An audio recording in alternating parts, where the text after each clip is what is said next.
آتی ہے دمِ صبح صدا عرش بھری سے، کھویا گیا کس طرح تیرا جوہر ادراک۔ صبح کے وقت عرش بھری سے یہ آواز آتی ہے کہ تیری اپنے دور کے تقاضوں کے بارے میں سوچنے اور انہیں سمجھنے کی خوبی و اہلیت کیوں کر ختم ہو گئی۔ یعنی اے مسلم ملت اسلامیہ تو ان تقاضوں کو سمجھ کر ان کے مطابق اپنی حالت سنوارنے یا غلامی کی ذلت سے نجات پانے کے لیے جدوجہد کرنے اور جذبہ جہاد سے کیوں عاری ہو گیا ہے۔ کس طرح ہوا کند تیرا نشتر تحقیق، ہوتے نہیں کیوں تجھ سے ستاروں کے جگر چاک۔ تیرا حقیقت کی تہہ تک پہنچنے کا جذبہ کیوں سرد پڑ گیا ہے۔ اپنے آبا و اجداد کی طرح تو کیوں ستاروں پر کمندے ڈالنے کے قابل نہیں رہا۔ یعنی پہلے مسلمانوں نے جہاں اپنے اعلیٰ و بلند جذبوں اور سوچ افکار سے سرشار ہو کر دنیا کو سنوارا، وہاں اپنے علم و عمل سے کائنات کی حقیقت کو پا لینے کی بھرپور کوشش کی، لیکن تو ہے کہ ان تمام اوصاف سے محروم ہے۔ آخر ایسا کیوں ہے؟ تو ظاہر و باطن کی خلافت کا سزاوار، کیا شعلہ بھی ہوتا ہے غلام خس و خاشاک؟ تو ظاہر اور باطن کی خلافت کے لائق ہے، کیا کبھی شعلہ بھی خس و خاشاک کا غلام ہوا ہے؟ ظاہر سے مراد دنیاوی حکمرانی اور باطن سے مراد علم و معرفت ہے۔ مسلمان توحید پر ایمان کامل کی بنا پر دنیا کی باطل قوتوں کو مٹا کر اس دنیا پر حکمرانی کرنے کے لائق ہے۔ اپنے علم و معرفت کے باعث وہ حقیقت متعلقہ تک رسائی پاتا ہے، گویا اس طرح اس میں خدائی جلال و جمال کا پرتو آ گیا اور وہ صحیح معنوں میں نائب یا خلیفہ خدا بننے کے لائق ہے، لیکن موجودہ مسلمانوں میں یہ صلاحیت نہیں رہی، اسی لیے وہ ذلیل و خوار ہو رہا ہے۔ میں رو مہو انجم نہیں میں کون تیرے کیوں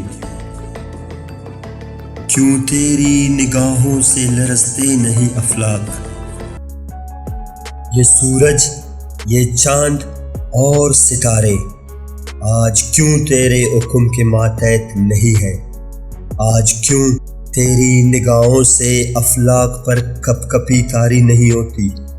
مطلب یہ کہ تو صحیح معنوں میں نائب خدا ہونے کے سبب اس کائنات پر حکمرانی کر سکتا ہے۔ پہلے مسلمانوں نے ایسا کیا، ان میں جمال و جلال خداوندی کے تمام اوصاف موجود تھے، لیکن تجھ میں وہ اوصاف نہیں رہے اور یوں ذلت تیرا مقدر ٹھہر گئی ہے۔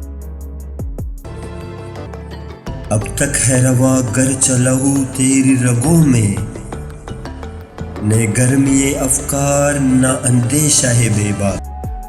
اگرچہ تیری رگوں میں خون کی گردش جاری ہے، پھر تجھ میں افکار کی وہ گرمی اور غور و فکر کی وہ بے خوفی کیوں نہیں ہے؟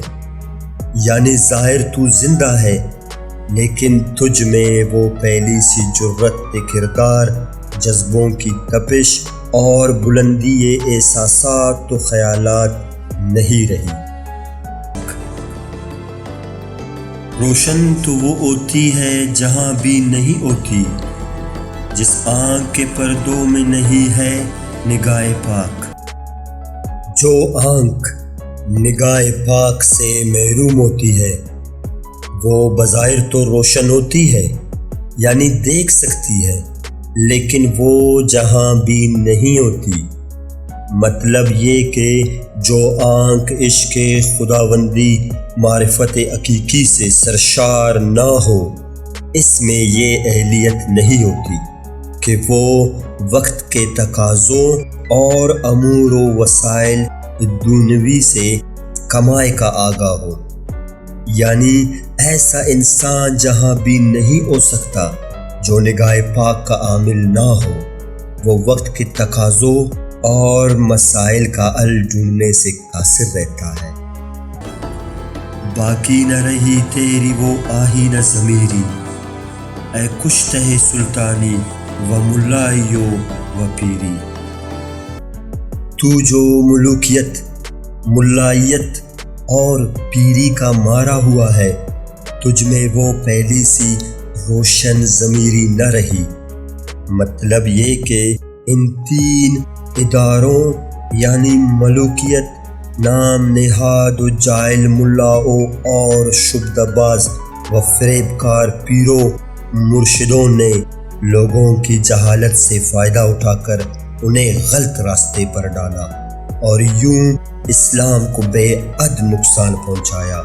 خاص طور پر جاہل ملاحوں نے فرقہ پرستی کو ہوا دے کر ملت اسلامیہ کو مختلف فرقوں میں بانٹ دیا، جس سے ملت کی ہوا اکھڑ کے رہ گئی۔